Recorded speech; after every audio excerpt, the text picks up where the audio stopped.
Most beginner investors spend weeks analyzing a deal that should take 10 minutes, or worse, they skip the math entirely and rely on gut feeling. This video gives you the exact rental property analysis framework that separates disciplined investors from expensive mistakes. We're walking through how to analyze a rental property step by step, covering gross rent multiplier, NOI real estate fundamentals, cap rate explained, and the cash-on-cash return formula, the numbers that actually tell you whether a deal is worth pursuing. The setup. Let's say you find a single-family rental listed at $250,000 in a mid-sized market.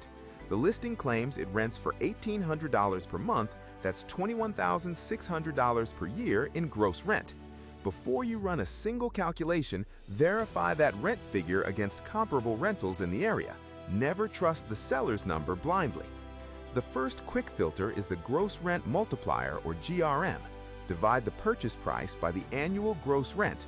$250,000 divided by $21,600 gives you a GRM of roughly 11.6. Generally, a GRM below 12 suggests the price-to-rent ratio is reasonable, but this is a screening tool only, not a decision maker. Now we calculate net operating income, or NOI, your annual income after operating expenses before debt payments. Start with gross rent, $21,600 per year. Subtract a 5% vacancy reserve, that's $1,080, because no property stays rented 365 days a year. Subtract property taxes and insurance, which we'll estimate at $3,600 annually. Always get real quotes for your specific property.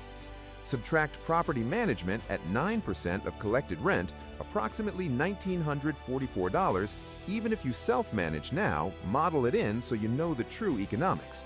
Subtract a 5% CapEx reserve for capital expenditures like roof, HVAC, and appliances, another $1,080.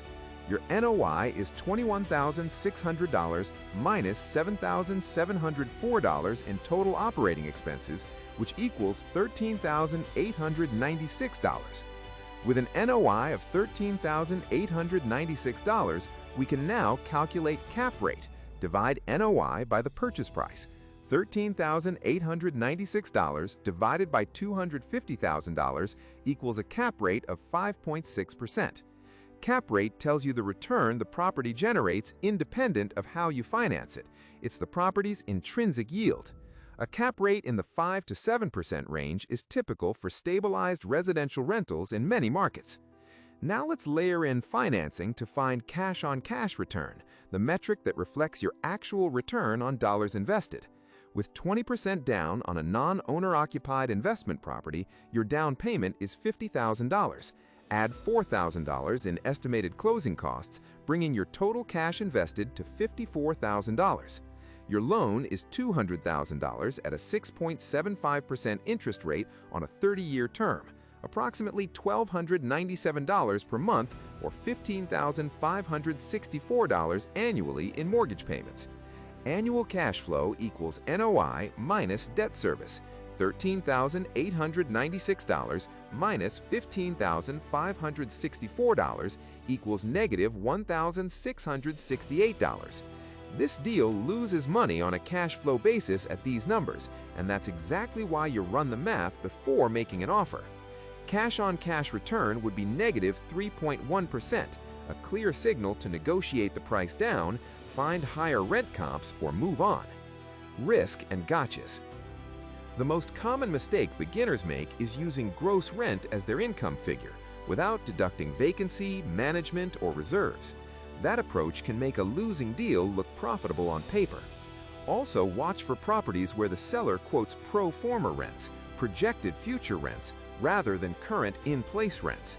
Always underwrite to actual current rents, then model upside separately. A second major risk is underestimating CapEx on older properties. A 1970s home with original systems needs a larger reserve than 5%. The takeaway. Here's your 10-minute checklist.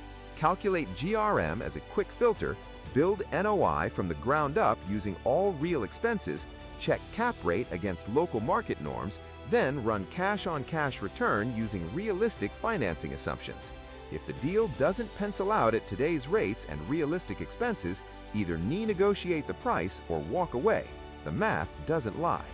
This framework works for single-family rentals, small multifamily, and house hacking alike. Though remember, house hacking and FHA financing require you to occupy the property. If this breakdown was useful, hit subscribe for more real estate investing deep dives.